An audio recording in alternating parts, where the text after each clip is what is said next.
Regardez.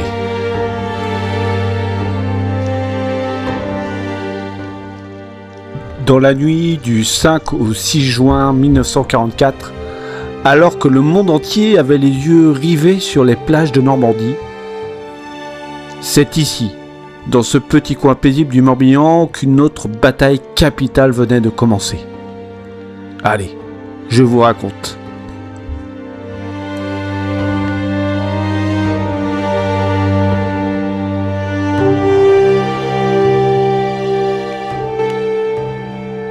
Alors, bienvenue à Plumelec, au moulin de l'Agré. Aujourd'hui, cet endroit est calme, bercé par le vent. Mais il y a 80 ans, il a été le théâtre d'un drame héroïque.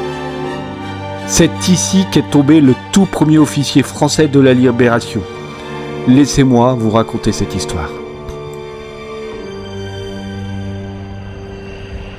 Vers minuit 30, un premier stick de parachutistes saute dans le ciel breton.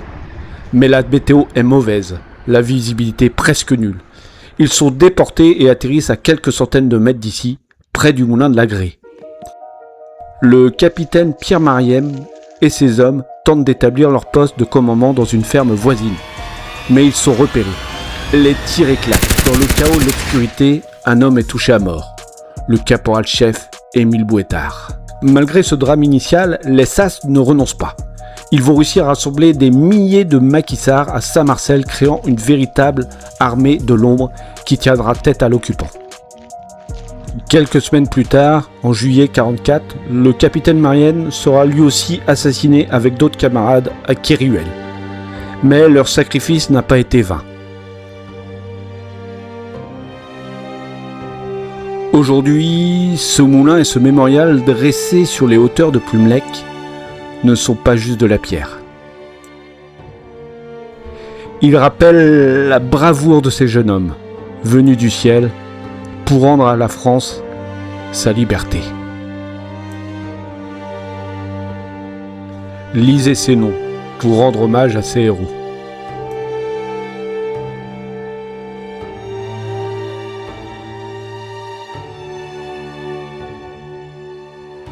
Voilà, donc si vous passez dans le Morbihan et pas loin de Plumelec, prenez le temps de venir voir ce mémorial du moulin de l'Agré et de lire tous ces noms pour rendre hommage, parce que c'est grâce à eux aujourd'hui que ce lieu a retrouvé son calme et sa sérénité.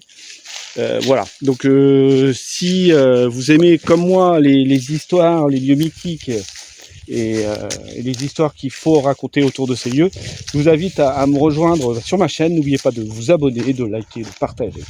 Et je vous dis à très vite pour de nouvelles histoires. Ciao, ciao!